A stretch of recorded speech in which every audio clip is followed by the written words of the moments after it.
오늘 하나님께서 우리에게 주시는 말씀은 에스겔 48장 1절에서 7절 말씀입니다. 에스겔 48장 1절에서 7절 말씀 우리 다 같이 봉독을 하겠습니다. 모든 지파의 이름은 이와 같으니라. 북쪽 끝에서부터 헤들론 길을 거쳐 하맛 어귀를 지나서 다메섹 경계선에 있는 하살레논까지 곧 북쪽으로 하맛 경계선에 미치는 땅 동쪽에서 서쪽까지는 단의 몫이요 단 경계선 다음으로 동쪽에서 서쪽까지는 아셀의 몫이요 아셀 경계선 다음으로 동쪽에서 서쪽까지는 납달리의 몫이요 납달리 경계선 다음으로 동쪽에서 서쪽까지는 므낫셋의 몫이요 므낫셋 경계선 다음으로 동쪽에서 서쪽까지는 에브라임의 몫이요 에브라임 경계선 다음으로 동쪽에서 서쪽까지는 르우벤의 몫이요 르우벤 경계선 다음으로 동쪽에서 서쪽까지는 유다의 몫이요. 아멘. 어제 본문은 이스라엘 12지파에 대한 그 땅의 경계선과 또 이방인도 땅을 상속으로 받을 수 있다라고 하는 그러한 내용이었습니다. 오늘 본문은 에스겔 48장입니다. 그동안 몇 개월에 걸쳐서 우리가 이 에스겔서를 통해서 새벽 예배를 드렸습니다. 그런데 이제 대단원의 막을 내리게 된 것이죠. 특히 오늘 본문은 그동안 회복될 이스라엘 백성이 이제 땅을 12지파에 분배하면서 그 땅의 경계선을 얘기하고 있는 내용입니다. 그래서 2절부터 보면은 단 지파의 이제 경계선이 나오죠. 단 지파의 경계선을 시작으로 아셀, 또 납달리, 므낫세, 에브라임, 르우벤, 유다로 이렇게 이제 기록되어서 내려가고 있습니다. 또 그러면서 이제 땅 중앙에 그 유다 밑으로는 땅 중앙 부분인데 거기에는 이제 거룩한 땅, 예루살렘 성전, 그 성전이 있는 그러한 땅으로 이렇게 구별이 되어 있고 그 밑으로는 이제 베냐민과 또 시몬, 이사갈, 또 스불론 이 갓지파 순으로 이렇게 이제 기록되어 있는 것을 우리가 볼 수가 있습니다. 특히 12지파에서 이제 빠진 지파가 하나가 있는데 레위 지파이죠.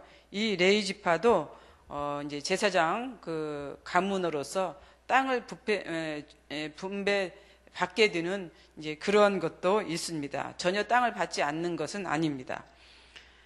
그런데 이제 이 레위 지파는 그 거룩한 땅, 예루살렘 성전이 있는 그 땅 주변으로 조그맣게 땅을 배분받게 되는 것을 볼 수가 있습니다.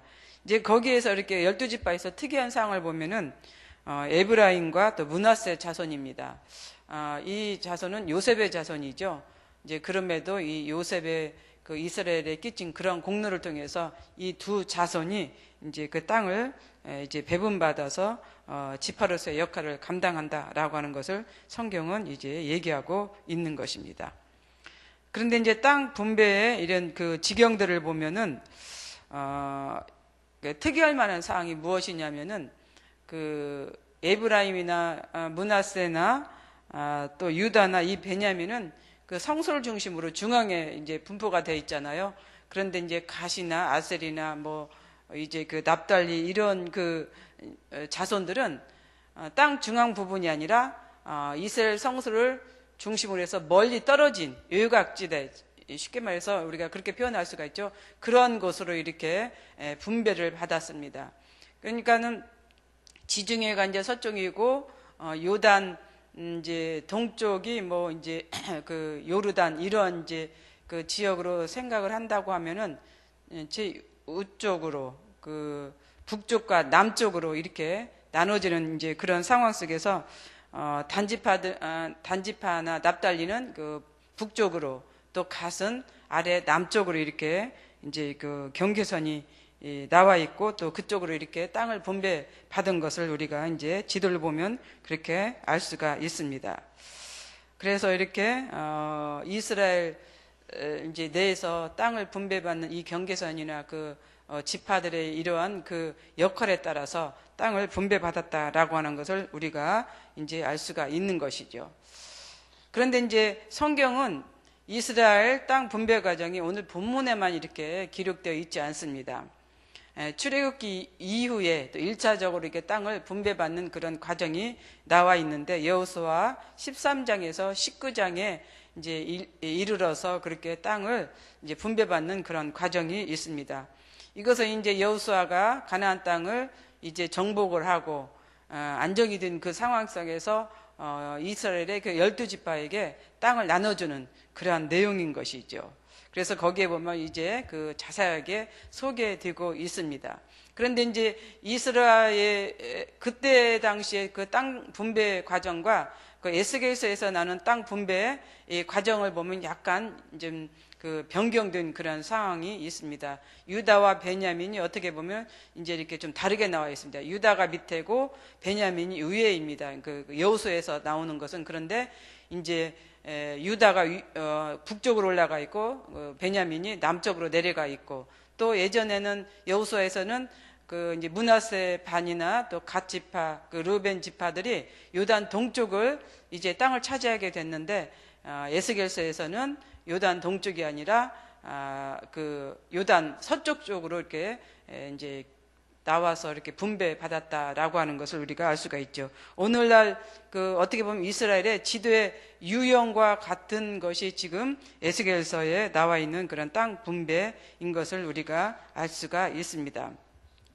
근데 이제 이스라엘 땅이 이렇게 분배받아서 살아갈 수 있는 그 상황을 보면은 이스라엘 백성들이 하나님과의 언약을 지킬 때에만 그런 땅을 이렇게 차지하고 살 수가 있었습니다. 하나님과 언약을 지키지 못할 때는 어떻게 됐어요? 땅을 빼앗겨서 나라 없는 그런 서름으로 살았던 것을 이제 성경은 계속해서 보여주고 있습니다. 그래서 하나님의 이 축복의 땅은 하나님과의 언약을 지킬 때 땅을 차지할 수 있었고, 하나님과 언약을 지키지 못할 때는 땅을 차지할 수 없었다라고 하는 것을 생각하면서 우리도 이런 거에 대해서 교훈을 이제 받아야 하는 것을 알 수가 있습니다.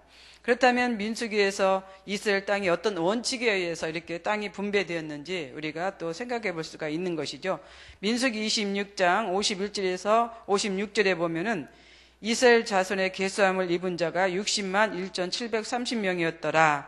이 명수대로 땅을 나누어 주어 기업을 삼게 하라. 수가 많은 자에게는 기업을 많이 줄 것이요, 수가 적은 자에게는 기업을 적게 줄 것이니, 그들의 계수함을 입은 수대로 각기 기업을 주되 오직 그 땅을 제비 뽑아 나누어 그들의 조상 지파의 이름을 따라 얻게 할지니라. 그 다소를 물론하고 그 기업을 제비 뽑아 나눌지라. 이렇게 이제 나와 있습니다. 그래서 이제 민수기에 기록된 대로 보면 이스라엘 땅 분배는 먼저 제비를 뽑아서 이렇게 땅을 분배받았다라고 하는 것을 우리가 알 수가 있죠. 이게 제비를 잘 뽑아야겠죠. 그래서 이제 그 제비 뽑은 대로 그 땅을 차지하기 때문에. 근데 이제 이런 방법은 뭐냐면은, 땅이라고 하는 것은 비옥한 땅도 있고 척박한 땅도 있잖아요. 그래서 이렇게 나눠주면은 왜 우리는 좋지 않는 땅을 주고 왜 너네는 좋은 땅을 가졌나, 막 이런 시비가 있을 것 아니겠습니까? 그래서 그런 불만의 요소를 없애기 위해서 이런 제비를 뽑았다라고 그렇게 얘기를 합니다. 이게 불평불만을 하지 못하도록 하나님께서는 이 방법을 이제 이렇게 주신 것이죠. 근데 우리 교회도 제비 뽑는 게 있습니다. 어떤 거예요? 꿈송이죠. 꿈송 때 되면은 해마다 이제 각 교구의 대표자들이 나가서 그 제비를 뽑습니다. 그래서 이제 어떤 교구는 제일 먼저 하게 되고, 또 어떤 교구는 제일 마지막에 하고, 어떤 교구는 가장 하기 좋은 그런 때 또 뽑아서 이렇게 하게 되는 걸 볼 수가 있습니다. 저희 이 교구도 지난번에 어떻게 됐어요? 제일 먼저 뽑게 됐어요. 근데 이제 저희는 그때 임원회 때 그런 얘기를 했어요. 우리가 좀 먼저 했으면 좋겠다. 그래서 한 첫 주는 조금 그렇고 둘째 주나 셋째 주 이렇게 했으면 좋겠다라고 했는데, 하나님은 그보다 더 빨리 첫 주를 주셨어요. 근데 우리는 그 뽑기 이전에 그냥 미리 이제 성경 12구절을 이제 이렇게 인쇄를 해서 나눠줬고, 또 녹음을 해서 이렇게 파일을 돌렸어요, 미리. 그렇게 해서 첫 주가 되었지만 약간은 당황은 있었지만, 그럼에도 불구하고 이제 이렇게 또 준비를 했던 것을 알 수가 있습니다. 이게 제비를 뽑아서 또 우리의 마음이 먼저 해야겠다라고 하는 이런 마음이 있었기 때문에 먼저 뽑았지만은 그래도 그렇게까지는 우리가 당황을 하지 않았던 것 같습니다. 두 번째로 이제 그 인구 수대로 땅을 분배를 받았습니다. 하나님은 참 세밀하신 것을 우리는 볼 수가 있어요. 가족이 적은데 많이 받으면 참 그것도 곤란하잖아요. 그런데 가족이 많은데 또 이렇게 그 가족 수대도 받으면은 또 어떻게 보면 불평이나 불만이 없을 수도 있잖아요.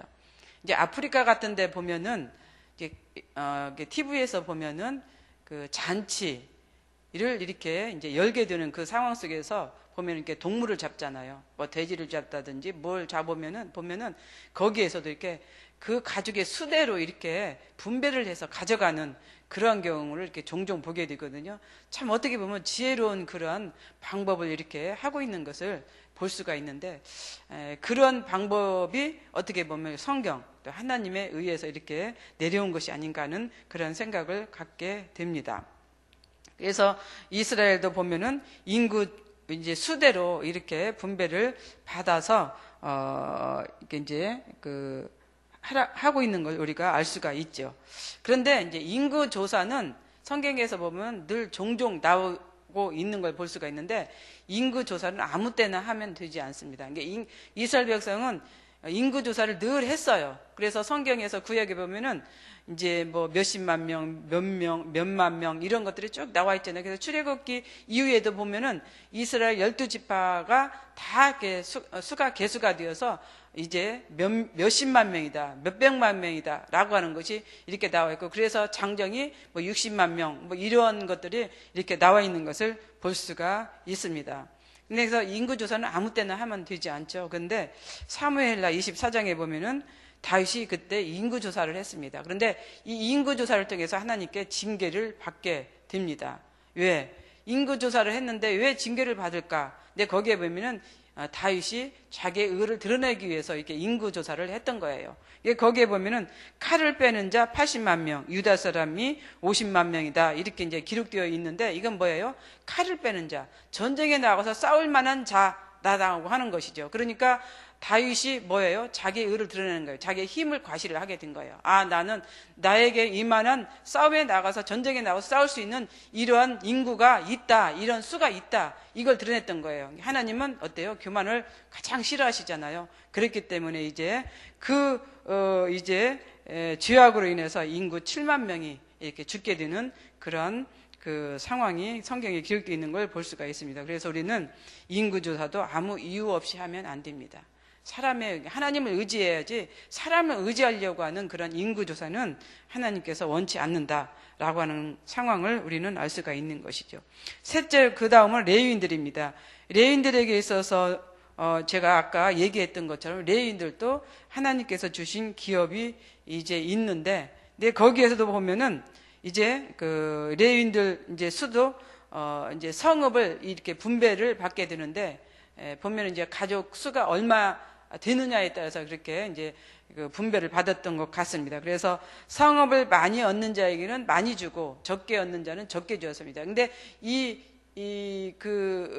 세금은 뭐예요? 백성들이 낸 그 세금이죠. 그 세금을 이제 그 성읍의 수대로, 가족 수대로 이렇게 받은 것을 우리는 알 수가 있습니다. 그래서 이런 것을 통해서 정말로 하나님께서는 세밀하시다, 정말 세밀하게 하나님께서는 역사하고 계신다라고 하는 것을 볼 수가 있습니다. 그래서 저는 이제 이 말씀을 준비하면서, 그러면 우리가 지금 기독교인이고 그리스도인이고 하나님의 자녀인데 우리가 받은 영적 땅은 얼마만큼인가라고 하는 생각을 이제 갖게 되었습니다.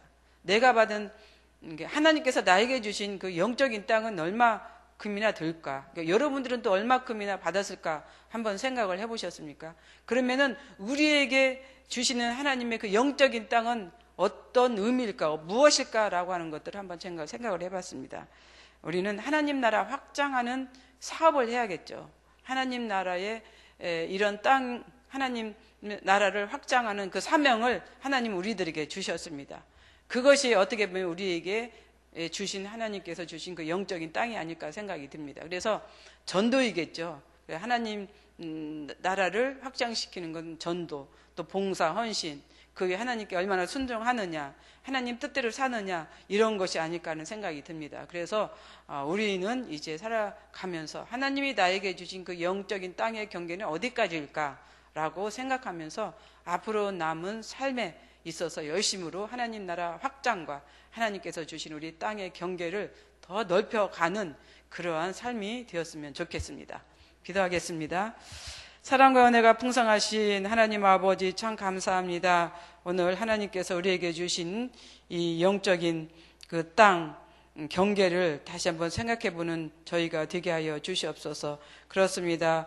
하나님께서 이스라엘 백성들에게 주신 이 땅의 경계를 통해서 이스라엘 백성들은 그들 나름대로 이제 이렇게 삶을 살았습니다. 오늘 우리에게 주시는 이 영적인 땅의 경계, 나에게 주신 영적인 땅의 경계, 어느 만큼인가 얼마만큼인가 생각하는 그러한 삶이 되게 하여 주시옵소서. 그래서 앞으로 그 땅을 확장시키며 나아가는 그러한 삶이 되기를 원합니다. 우리는 하나님 나라를 확장시키는 사명을 주셨습니다. 그 사명을 이제 감당할 수 있는 저희들 되도록 은총을 베풀어 주시옵소서. 감사드리오며 예수님의 이름으로 기도드리옵나이다. 아멘.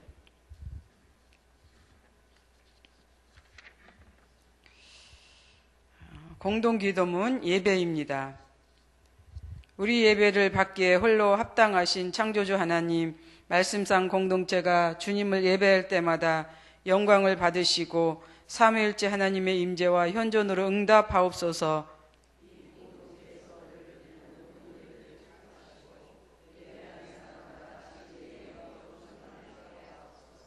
주님이 찾으시는 예배자들이 훈련되어 일어나게 하옵소서. 교회에 함께 모여 우러르는 공예배의 거룩한 감동을 세상에 흩어져 섬기고 나누는 삶의 예배로 살게 하옵소서. 아멘. 주님이 가르쳐 주신 기도 드리겠습니다. 하늘에 계신 우리 아버지, 아버지의 이름을 거룩하게 하시며 아버지의 나라가 오게 하시며 아버지의 뜻이 하늘에서와 같이 땅에서도 이루어지게 하소서. 오늘 우리에게 일용할 양식을 주시고 우리가 우리에게 잘못한 사람을 용서하여 준 것 같이 우리 죄를 용서하여 주시고 우리를 시험에 빠지지 않게 하시고 악에서 구하소서. 나라와 권능과 영광이 영원히 아버지의 것입니다. 아멘. 공동기도 제목입니다. 지금 들은 말씀이 내 삶으로 이어지게 하옵소서. 오늘 수요예배 전체 일정을 인도하시고 말씀으로 축복받게 하소서. 시애틀 리루드에 세워진 로고스 라이프 고이 및 미션 센터를 축복하옵소서. 성령의 충만과 말씀의 은혜가 넘치는 꿈새 하프타임이 되게 하옵소서. 2018년 5개 지역 중국, 일본, 인도네시아, 미얀마, 싱크 국내 선교에서 진행되는 단기 선교 일정을 크게 축복하옵소서. 중국 상황이 불안하지 않게 하시고 좋은 일기 주시며 또 영적 승리를 주옵소서. 한반도를 중심으로 일어나는 평화회담이 순조롭게 진행되어 평화의 시대가 열리게 하옵소서. 또 이 시간 공동 기도 제목과 또 여러분들이 가지고 오신 기도를 하나님께 올리신 후에 각자 삶의 자리로 나아가도록 하겠습니다.